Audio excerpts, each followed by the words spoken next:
Bem-vindo! Vamos dar continuidade ao nosso estudo com mais uma aula altamente esclarecedora.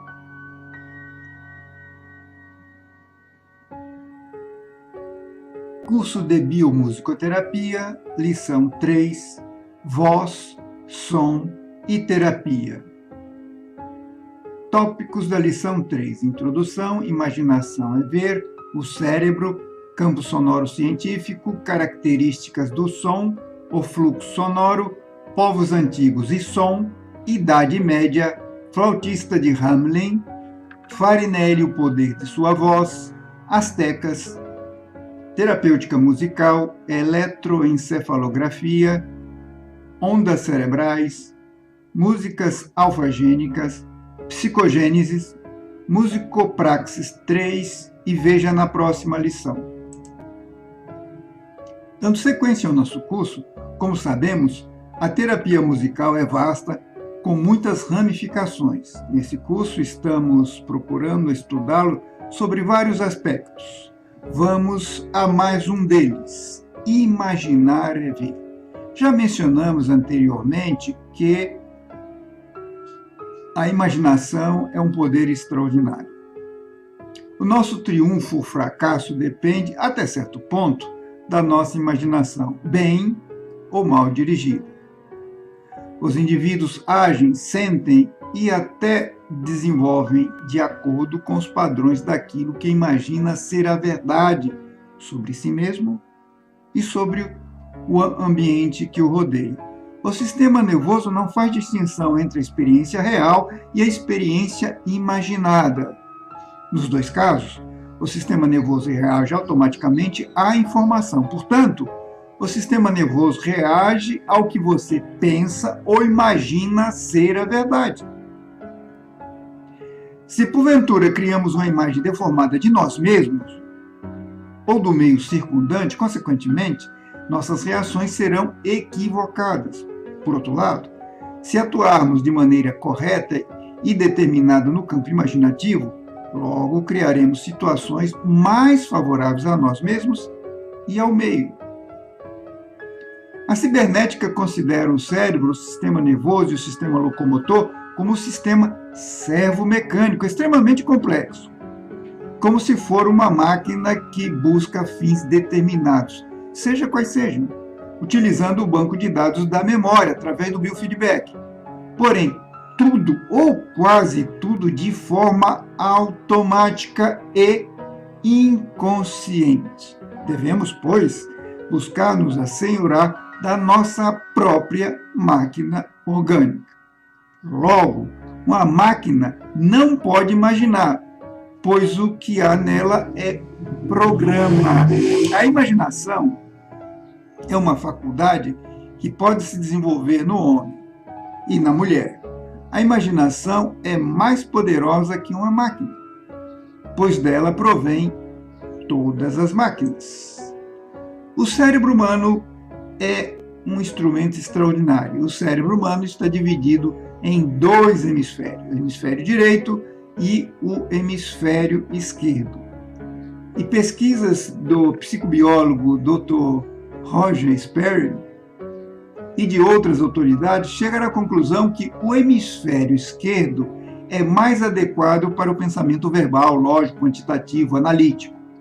Em contrapartida, o hemisfério direito é mais apropriado para a percepção do espaço, mais artístico, musical, emocional e criativo. Campo sonoro científico.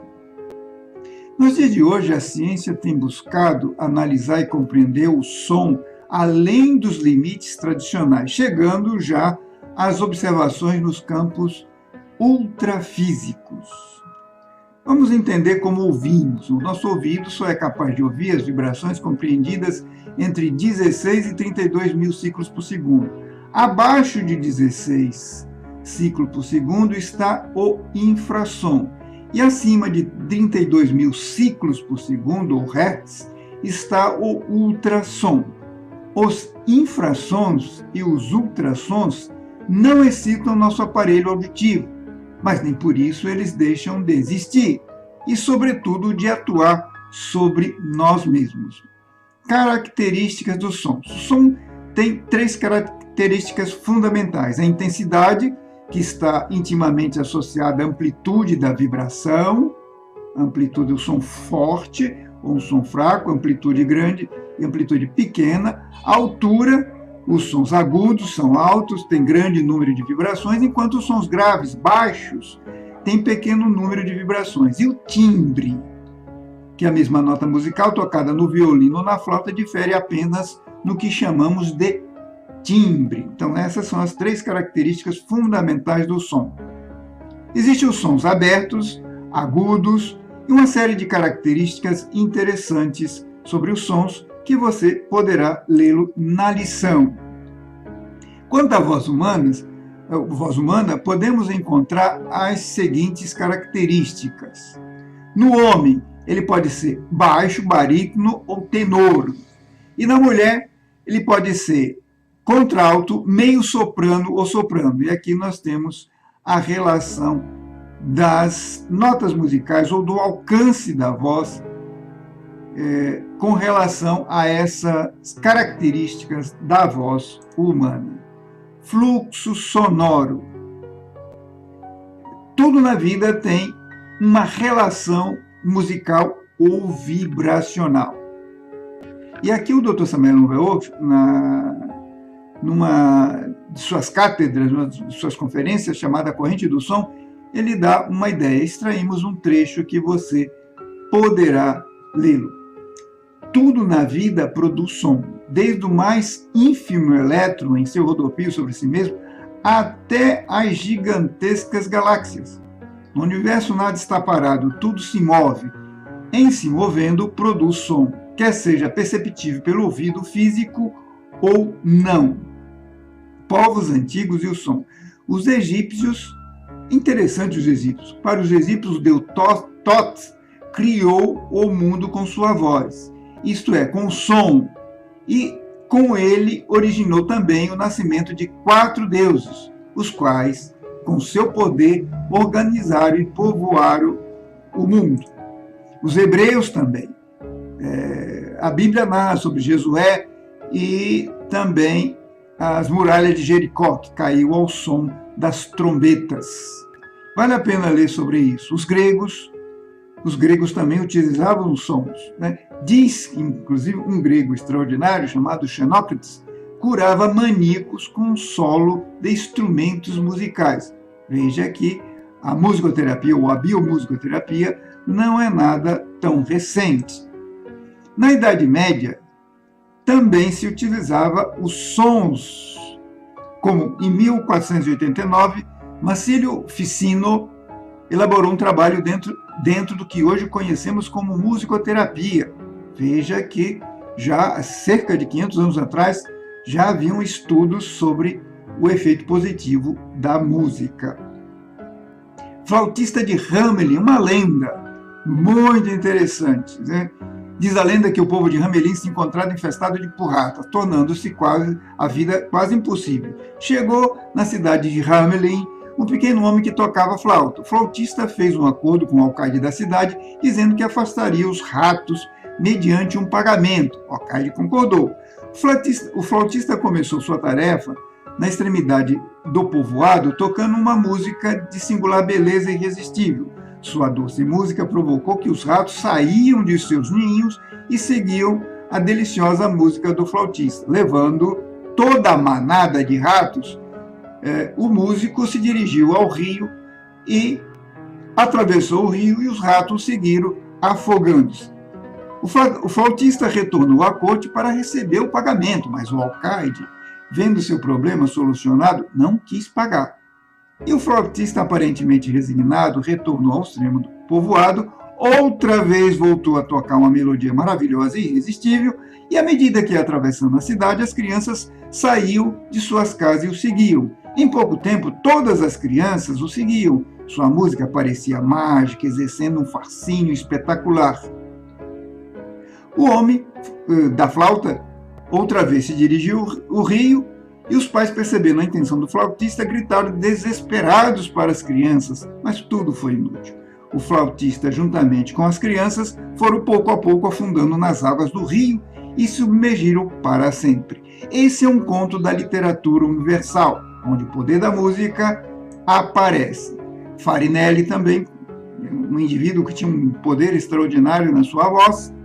Em 1737, Felipe V, rei da Espanha, se encontrava enfermo e, graças à música do Farinelli, do canto, da voz do Farinelli, ele se curou. Leia essas instruções aqui, essas orientações com detalhes. Os astecas também tinham poder, tinham o conhecimento do poder da música e utilizavam a favor do seu povo. Inclusive, havia uma deusa asteca dedicada à música.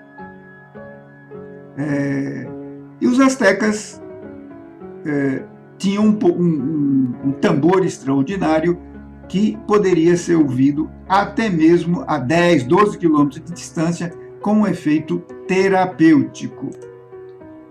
Chegamos a mais uma seção que é terapêutica musical. Determinados tipos de música podem ajudar a gerar ondas alfa no cérebro. Esse tipo de onda, quando gerado no cérebro, é poderoso para auxiliar na recuperação da saúde. Vamos ver sobre as ondas. Nosso cérebro produz ondas cerebrais. Essas ondas são chamadas de onda beta, onda delta, onda teta. Vamos ver melhor isso na lâmina seguinte. O cérebro produz eletricidade e essa eletricidade gera essas ondas também, ou estão relacionadas com essas ondas. As ondas cerebrais, no caso delta, tem uma frequência de meio a 4 ciclos por segundo e ela aparece na condição de sono profundo, coma ou sob efeito de anestésico. A delta, entre 4 e 7 ciclos por segundo, na condição de relaxamento profundo, estado introspectivos e sonho acordado. E a alfa, a frequência entre 7 e 14 ciclos por segundo, na condição de prática de yoga, de meditação, de silêncio mental, relaxamento, autocura, etc. E a beta, que é a frequência entre 14 e 26 ciclos por segundo, na condição normal do indivíduo, ou seja, andando, pensando, analisando, dialogando, etc. Né?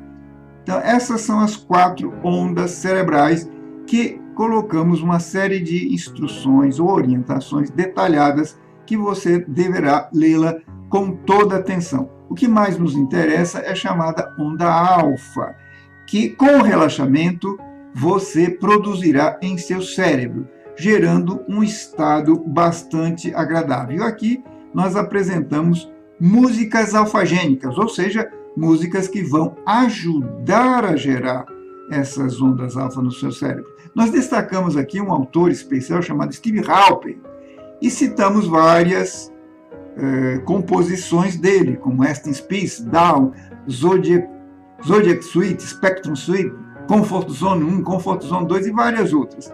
Além disso, também de Paul Horn, também existem sobre Inside the Great Pyramid, que é bem interessante também. É um som de flauta que você poderá ver.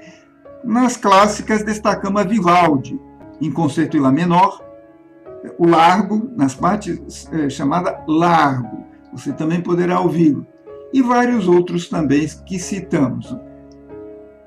Essas músicas são capazes de produzir ondas alfa no cérebro. Na psicogênese, nós extraímos um capítulo da Psicologia Revolucionária, do autor Dr. Samuel Novello, e dá uma orientação bem interessante, inclusive relacionando aspectos da alma com os sons e notas musicais. Você deverá lê-lo com toda atenção para extrair um conhecimento que vai lhe ajudar a entender melhor a relação psicológica, música e sons. Chegamos ao musicopraxis, na terapêutica do repouso, que viemos ensinando até agora, no musicopraxis 3.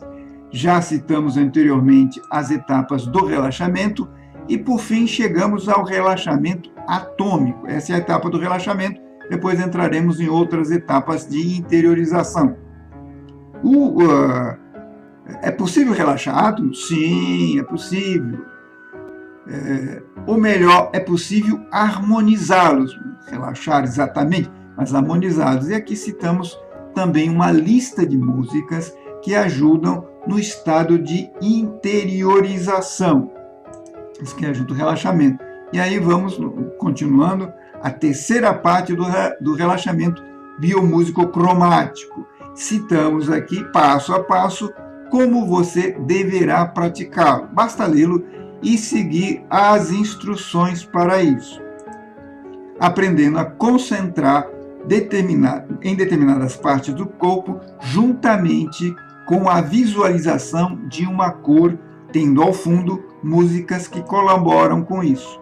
Chegamos à última lâmina dessa lição, veja na próxima lição, e vamos estudar as 4 formas de se perceber a música: percepção única, percepção duplicada, percepção triplicada e percepção quadruplicada. Personalidade, formação e características e bases do desenvolvimento. Importância da educação infantil. Música, personalidade, ego e consciência. Personalidades Kaukianas, personalidades inferiores e superiores, o intelecto e suas limitações funcionais, técnicas da terapêutica do repouso. Veremos todos esses temas na próxima lição. Até lá!